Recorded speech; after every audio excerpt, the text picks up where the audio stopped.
everybody? Welcome back to this week's episode of It Takes Grit. I'm so excited to have my girlfriend Bridgitte on the line today and our special guest. I'm so excited. She's amazing. We've already just spent the first 30 minutes chit-chatting and catching up about all things of life. So I was like, we actually need to hit record and do some of this. She is the owner of an incredible business called GutPersonal. I've watched her transformation and her grow. And she's also the mother of a now 1-year-old. I had to look up on your Instagram. I was like, gosh, when was Lily born? It was amazing. It was in August of last year. So Bridgitte, welcome to the show. I'm so excited to have you here. Oh my gosh, I'm so excited to connect with you and just have this chat. Yeah, I love it because I really want to learn from you. I'm having a baby in February 2025. So crazy. I feel like loads of people from my mastermind that we met a couple of years ago have all had babies or now pregnant, right? How exciting is that? And I wanted just to learn, really pick your brain about what it's been like the first year. Now, you had a business beforehand, and I kind of want to take everybody back a little bit on your story, first of all. And then you launched a business about a year and a half before she was born. And then kind of that transition, like how you get that work-life balance with a newborn, what happens now as they become a toddler. So let's get started, first of all, of your background and then how you transition from a dietitian to actually running your own business and what made you take that leap. Yeah, so honestly, my entrepreneurial journey started during the pandemic. Like so many of us were questioning, does this really bring me fulfillment? And I'm a functional medicine dietitian. I had so many gut issues. And so, long story short, I found functional medicine to try to get rid of my gut issues. I did a poop test, which we still do with our clients, super in depth, looks at your gut. And I fixed my gut. I healed myself. I healed, 10 years of struggling with gut issues and migraines and thyroid issues. And when the pandemic hit, I was working for these two men who were really not grateful for what I was bringing to the table. And I was basically running and growing their business. And I was thinking, okay, I want to go from entrepreneur and creating my own job within this company to entrepreneur. And so within a couple weeks time, I quit my job. I started my first business, Well by Bridgitte, June 2020. And I, just worked as a dietitian online, working with women one-on-one. And then of course I had a group program. And as my business was super successful, I moved into business coaching for dietitians and coaches. And that was all well and good. And business was going really great. And we were helping a lot of people. But our mutual mentor, Chris Harder, asked me a question. And he said, well, you're helping hundreds of people and, you're trading your time for money. But what would it look like to help millions of people? And then that got my juices started to flow. I had always been super knowledgeable and an expert in supplements. And I worked in a holistic pharmacy and supplement store. And I was like, I think I can do this better. I think I can take this idea of personalization and fixing your gut from the root cause and build a company out of it. And Chris's wife at the time was fundraising $2 million from angel investors. And so I was like, okay, not only do I want to build this, but I don't want to build it by myself. I actually want to build it with other women who are smarter than me, who want to build, to support this company from the ground up. And so I took on 22 female angel investors, many of them their first time investing in a company at all. And so building GutPersonal from, November 11th, 2021, we started building it and fundraising, and it was really supporting my mission of both health for women and wealth for women. And yeah, it's been ever evolving. And as I got pregnant with my daughter, I felt this evolution of myself, as you probably feel it right now, being pregnant. It's like, oh my God, I'm not only birthing a business, I'm now going to birth a baby, and it's half me, half my husband. And it's this crazy evolution. And I was thinking about while I was pregnant, I was like, I really want to help moms more. I think the prenatal I'm taking is good, but I think it could be a lot better. And so while I've been evolving as a human, GutPersonal has been evolving too. So it's been really cool. And so while I was pregnant, I created a prenatal, and It pre-sold on my birthday last year, and then we launched it February this year. And so that's a long story short of the small evolution of myself and our businesses, but it's been really exciting and fun. I love that. And one of the things that, you said is that, you don't want to you trade your time for money anymore. Did you even think like before you had a child about that? Because I think a lot of times like that idea is never put in your head because a lot of, moms go to work and they never go, well, could it be a different way? So did you like relate family to that? Or were you like, okay, it just kind of happened at the perfect time? I did. Before I had Lily and before I even thought about having kind of was starting to think about having children. I had just gotten engaged and I was thinking about how I wanted my life to look. And I was trading time for money. I was burning out. I was seeing 30 clients a week and I would be exhausted.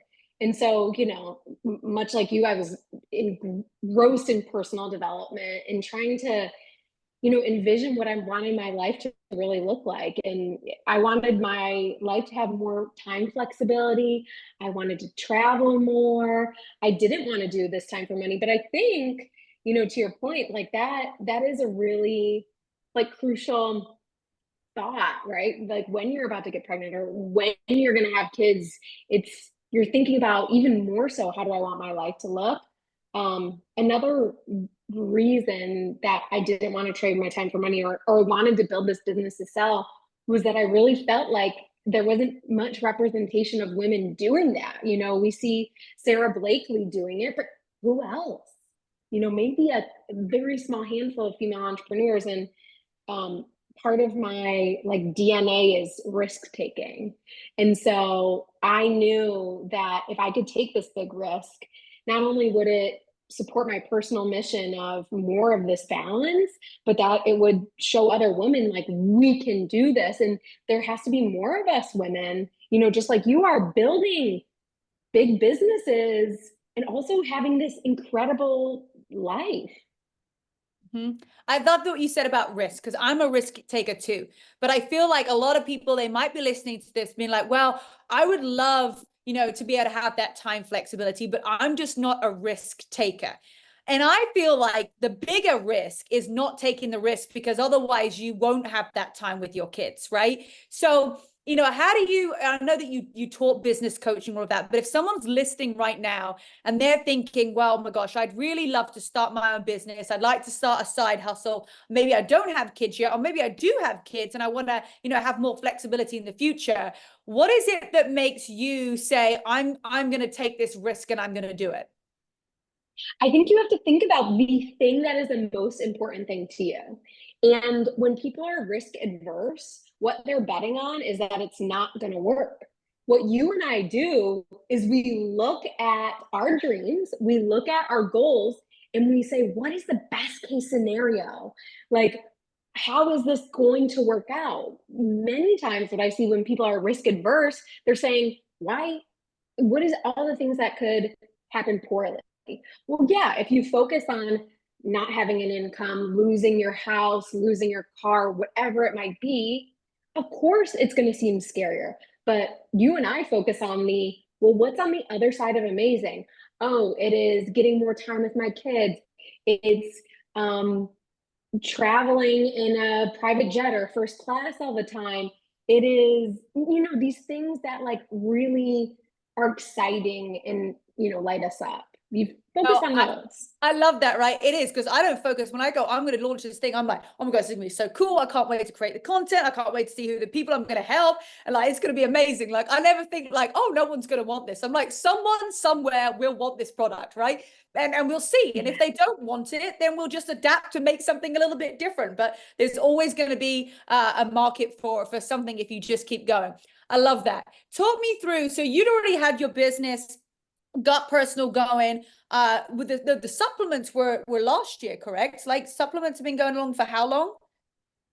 2.5 years. Yeah. They've been going for 2.5. So you'd already had that going for a year and a half, and then you had your child. What happened? Like, what was it like when you're like, I've got this business going, I'm flowing? Like, what did you think it was going to be like in your head? And then what was it actually like? Okay. So while we were prepping for her coming for her arrival. You know, I was pregnant, I was speaking on stages, and I was like, I'm going to show women like we can be 6 months pregnant speaking on stage. And I did all of that. You know, I want to say within that, there were points of surrender. I remember when I was 6 or 7 months pregnant and I spoke on stage and I was I had a lot of energy. I like almost passed out after. And it was kind of my body being like, yo, you need to slow down. You know, that was my first kind of like realization that like, oh wait, am I going to be able to do it exactly how I did it before, which is grind, work more, be all this energy all the time. So that was my first, that was the first vision into what that might look like, surrendering as a mom. And, you know, as we're prepping for her, I said, you know, I'd say to myself, I'd say to my husband, I'm going to do everything the same. She's just going to be on my hip. You know what I mean? Like I'm going to be in meetings and she'll be on my hip and I'll be as ambitious and do everything the same. She'll travel with me. You know, I do a lot of traveling for work. And while that is true, when she came, it made me surrender. And when I say surrender, it made me pause. It made me not be so in control of every minute of the day and every single work trip I would want to go on. But to be honest, it didn't happen. Like I'm not going on every work trip I used to. What it allowed me to pause and consider is what is truly important. Is it really important? Is this 30-person event so important to travel cross country for? Maybe it really supports my mission, or maybe it doesn't now. So it's really making me like consider like what's the most important. um I think that's the biggest thing. And there, you know, I did envision that she would be on my hip while I'm working. And I have this very amazing picture that one of my team members took where I had our first team retreat after Lily was born. It was this spring.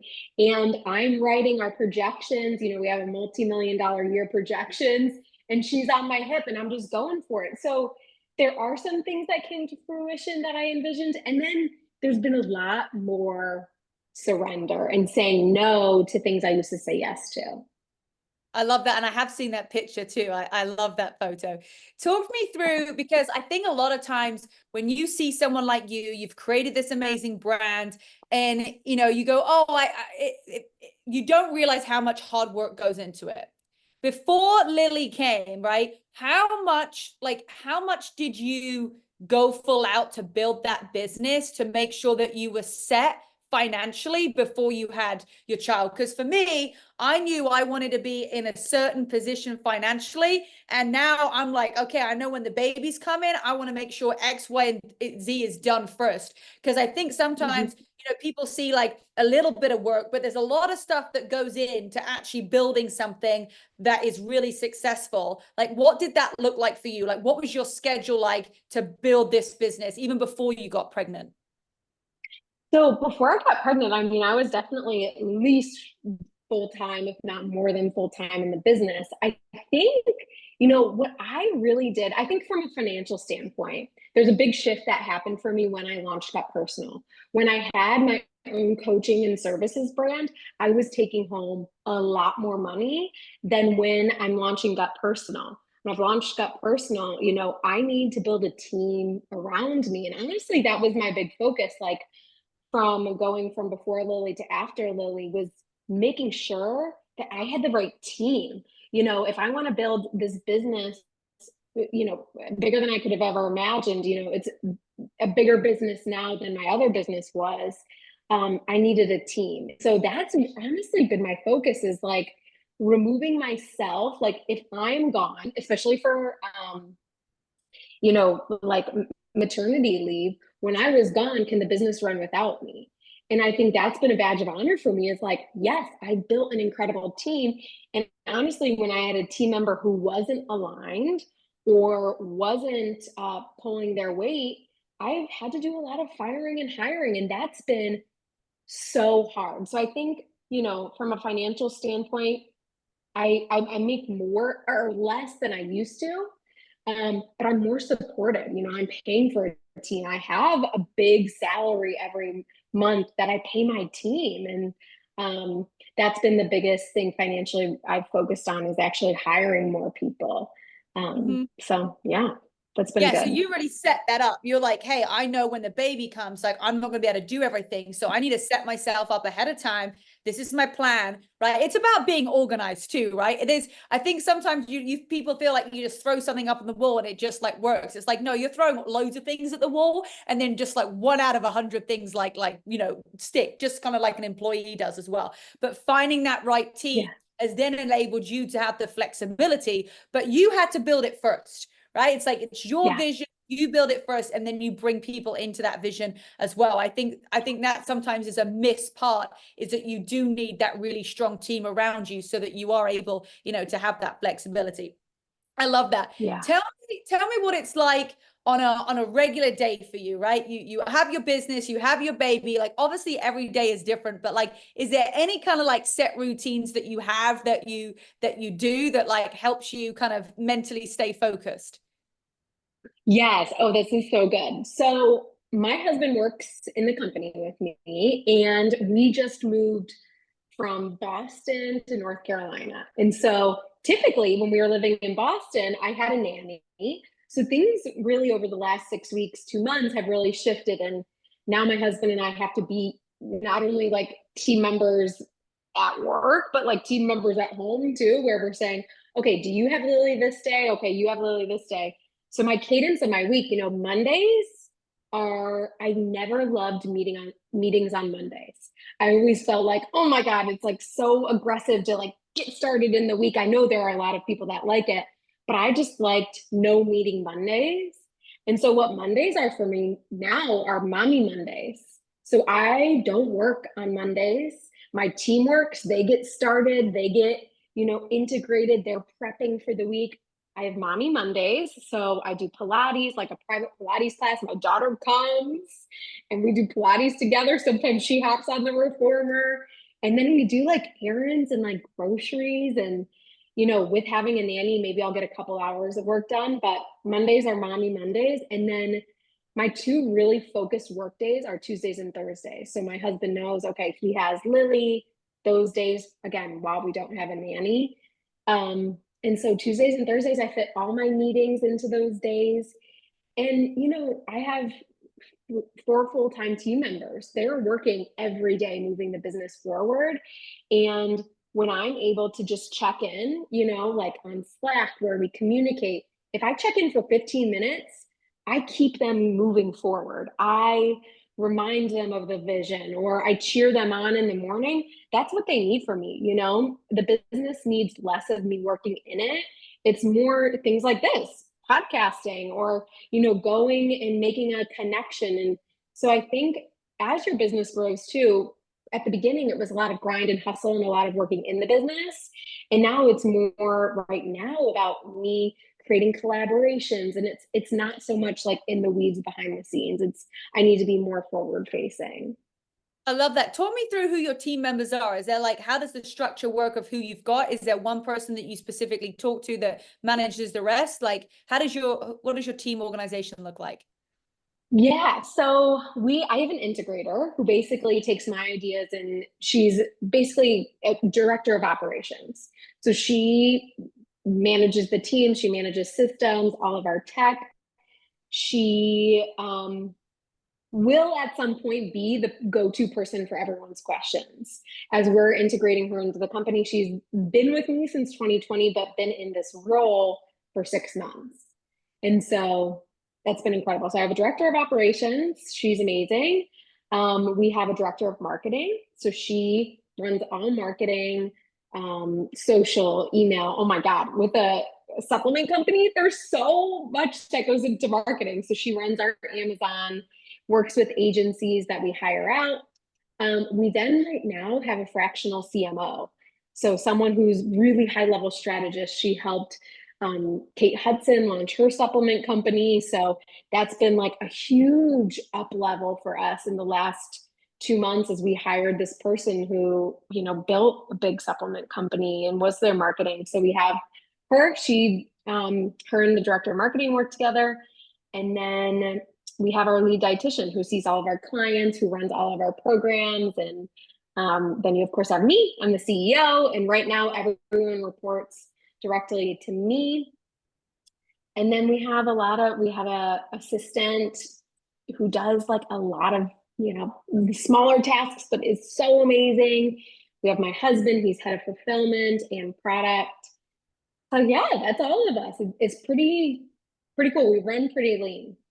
I love that. No, I love that. But you seemed like you found some really great rock stars. It takes a while to find some great people, right? And the right people to fit the role and to get the vision and actually want to work, right? I feel like Yes. sometimes actually getting people who wants to actually do the work.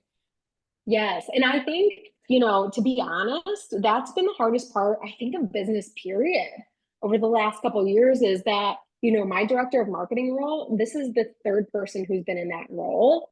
My director of operations, this is the second person to be in that role. And then, my lead dietitian has been with me since the beginning of this company, but, it is that part I didn't think would be as difficult as it is, but you really do have to find the people. And I'm telling you, when my team works, they are workhorses. Like I have to remind them, I'm like, hey, what have you done for yourself today? Because that's important too. But Yeah. It's better to have it yeah, that they're way than rock the stars. other way. Yeah. Yeah. Yes, Yeah. totally. Absolutely. Talk me through like, because if you're building a business from home, or maybe somebody's got a side hustle and they're at home and they've got their kids, they've got their husband, they've got their family. How do you separate? Is there a way in your house you kind of separate so that you know what it's like? Sometimes when you're like having family time, but you got your phone out, like, are you good at putting your phone away? Like, what do you have any kind of like housekeeping rules? Ooh, this is so good. Okay, so my daughter really loves independent time. So I kind of suss out the situation. I think that's important too. Like some people are like, I never have my phone when I'm with my kids. Well, sometimes she wants to have an hour to herself. She's reading books, she's playing, she's exploring. I don't feel like, for me, every mom's different, that I need to be with her every second when I'm with her, you know? So like some mornings she just plays and maybe I'm on my phone answering DMs or I'm, checking in with my team, or like the other morning she was eating and I was writing down a funnel, like a new funnel for Facebook ads. And that works for me. I am present with her um when I need to be, but I also am not like, don't touch your phone. I try not to mindless scroll. You know what I mean? It needs to feel productive. And I also make sure that like she's good. There are some days where she's clinging to me and is like, I need mommy time, or I want to, she's breastfeeding all the time. You're like, geez, oh Pete's. But then there's days she's just like, hey, I'm good, mom. Like I need an independent play. So that's I kind of like suss it out as we go. And then I think when we did have a nanny up in Boston, she was really good about, they would be on different levels as me. So like if my office was upstairs, they would be downstairs. And that really helped because then I could really focus and I wouldn't hear Lily. But it is tough working from home, especially like with a newborn or even like, I guess, older kids because they're mobile. You hear them. So Mm-hmm.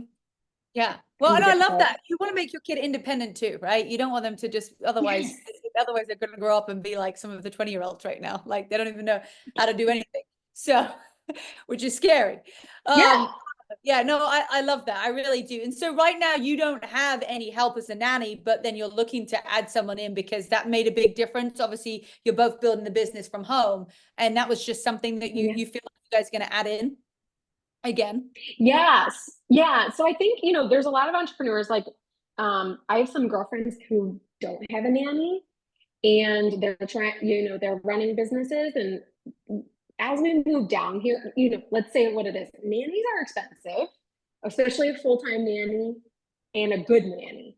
Mhm. It's like having another full-time salary. And so there was this part of me where this mom guilt came in of like, do we need someone full time? Like, just trying to like question what we needed. And I kept coming back to myself. And instead of comparing myself to girlfriends who didn't have a nanny and they're still running their business, or comparing myself to people who have a full time, like 40 plus hours a week nanny, I tuned into like, what do we need? What do I really need? And while it's actually not my goal right now to be working full time, it's my goal to make sure I'm taking care of myself too.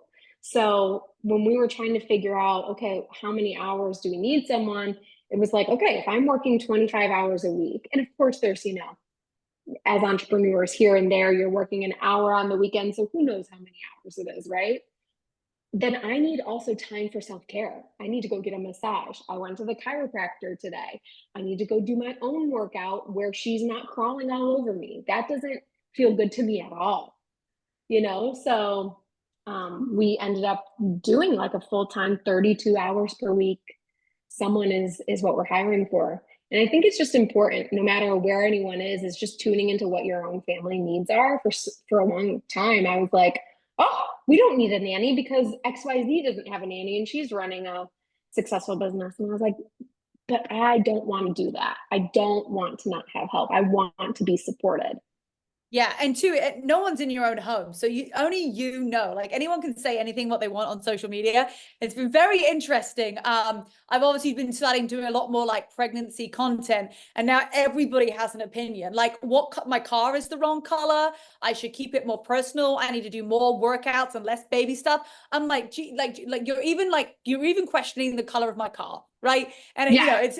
But you're like, the more people that comment, the more people you're gonna have a few like negative people in there. But I think that's what's so important, is that only you know what's best for you and your family. Like, we can be on Yeah. this podcast and giving other people advice, and we can share, hey, this is what works for us and this hasn't worked for us. But like, unless you live in your home, like only you know, and you know yourself, like what it is that you need. So I love that too. And I think, Luke and I both work from home, so there's going to be a point where we're going to need a little bit of we're going to need someone to help our hand. Otherwise, we're going to feel, that it's a lot.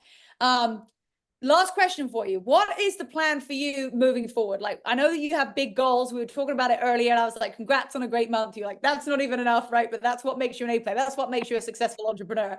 Is you're like, this isn't even that good. I'm like, it is that great.